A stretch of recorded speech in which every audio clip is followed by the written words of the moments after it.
You're going to earn millions and keep almost none. That's not a scare line. Georgetown University tracked lifetime earnings, and the average American with a college degree makes about $2.8 million over a career. Almost $3 million passing through your hands.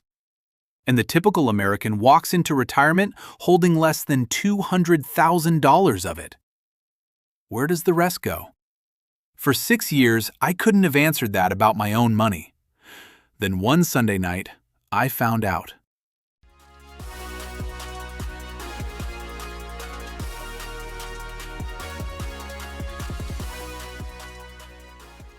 In 2019, I got a $12,000 raise. I called my mom from the parking lot. I felt like a different person, and financially, I became one. 18 months later, my checking account was lower than before the raise. Not the same, lower. The apartment got nicer, the clothes got nicer, DoorDash quietly became a utility bill. So one Sunday night, I did the most desperate thing a broke person can do. I opened a spreadsheet. Which, if you're keeping score at home, is the personal finance version of rock bottom. I added up every paycheck from 6 years of working. $311,000 had landed in my accounts. I had $4,100 left. That's a keep rate of 1.3%. Out of every dollar I ever earned, I kept a little more than 1 cent. That number sent me down a 2-year rabbit hole. Studies, books, boring tax documents, because I had to know if I was uniquely bad at this. I wasn't. I was average. And what separates average from the people who quietly cross $1 million isn't what I expected. The biggest piece is the decision most people make completely by accident. It's the last thing in this video because it only makes sense once you've seen everything in front of it. First, something you probably believe needs to break. Picture a millionaire. You're picturing a surgeon, a startup founder, somebody's trust fund kid. Now here's what the data says. During that rabbit hole, the thing that rewired me was the biggest millionaire study ever run. Researchers surveyed over 10,000 of them. The top 5 careers on that list: engineer, accountant, teacher, manager, attorney. Teacher is number 3. 79% of them inherited nothing. And a full third never earned 6 figures in a single year of their lives. There's also a man I think about at least once a month. Ronald Reed from Brattleboro, Vermont. Gas station attendant, then a janitor at JCPenney. When he died in 2014, the town discovered he was worth $8 million, and he left most of it to the local hospital and the library. A janitor. $8 million. Now flip it. The stat that genuinely broke my brain. Sports Illustrated found that 78% of NFL players are broke or under serious financial stress within 2 years of retiring. Men who earned more in 1 season than Reed made in decades. So the paycheck was never the engine. Something else decides this, and it's already running in your life right now, uninvited. Spending behaves like air. It expands to fill whatever room your income gives it, silently, without asking permission. Nobody chooses lifestyle inflation. You just wake up one day already inside it. I can show you mine with receipts. The month after my raise, my rent went from $1,150 to $1,700. I deserve it, plus 1 signature.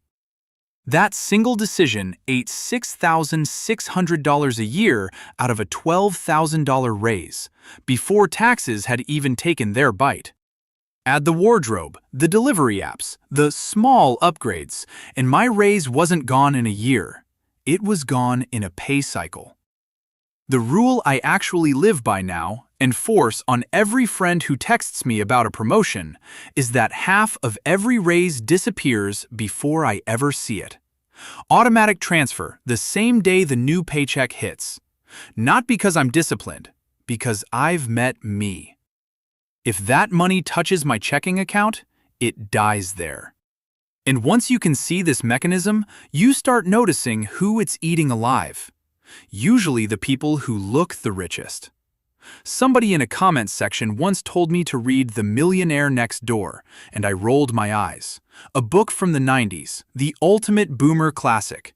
And then it quietly ruined how I see every rich-looking person I meet. Thomas Stanley spent decades studying actual millionaires, and the detail I can't unhear is this. Most of them had never in their lives spent more than $235 on a watch. $235. Meanwhile, a guy at my old job wore a Rolex he was paying off monthly, on a credit card that never once hit zero. Looking rich and being rich aren't cousins. Most of the time, they're opposites, because every dollar spent proving it is a dollar that can't go do the quiet work. And I'm about to lose some of you. I think budgeting apps are mostly theater. I've watched people build 40-category, color-coded budgets, track every latte for a full year, and save nothing. If wealth came from willpower accounting, we'd all be rich already. What actually moves the number is automation, and automation makes most of the tracking pointless. Disagree? The comments are right there. I'll read every single one. But quiet wealth still needs fuel. And the fuel is the part almost everyone underestimates, by about a decade. After spreadsheet night, the first real thing I did was small. One automatic transfer, $500 a month into a boring S&P 500 index fund inside a Roth IRA at Fidelity. That's it. That was the entire move. Here's what that does. The S&P has returned around 10% a year on average since the 1950s. I run my math at 8 to stay honest. So, $500 a month for 35 years at 8%, a little over $1.1 million from $500 a month. Assuming you keep buying through every crash and never raid the account, which, fair, is the genuinely hard part. Even if reality only hands you half of that, you're still ahead of that median retiree from the top of this video. But here's the version that got me off the couch, because it's about what you lose. Start at 35 instead of 25. Same $500, same fund, and you end up near $475,000. The decade you couldn't afford it cost you more than everything you finish with. Now, real talk, because I'd rather be honest than motivational. If you're earning $31,000 with 2 kids in daycare, $500 a month sounds like a joke. And videos like this one can get smug about that.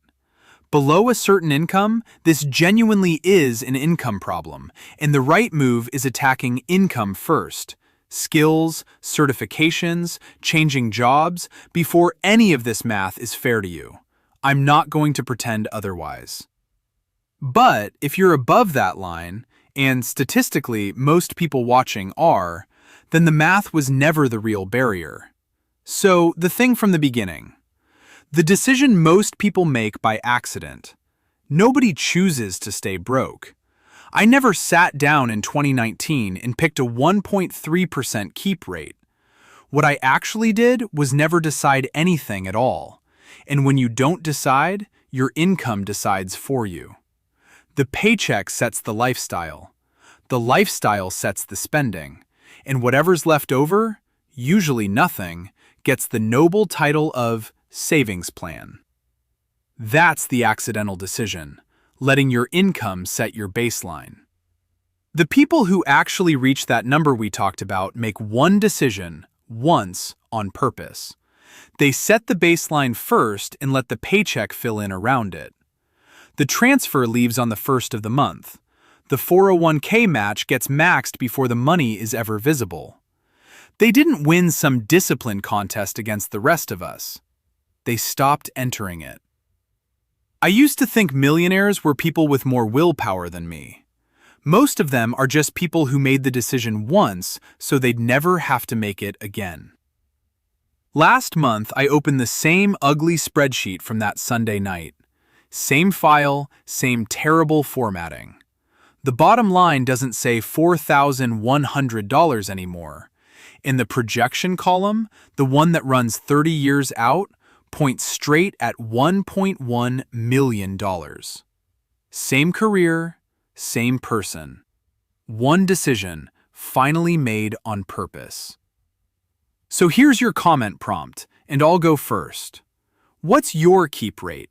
Everything you've ever earned versus what's still yours. Mine was 1.3%. $4,100 out of $311,000, typed out where strangers can see it. Yours is probably uglier than you think, and putting a real number on it is weirdly the thing that starts fixing it. And if this video moved your number even a little, subscribe. Future you is the only person I'm trying to impress.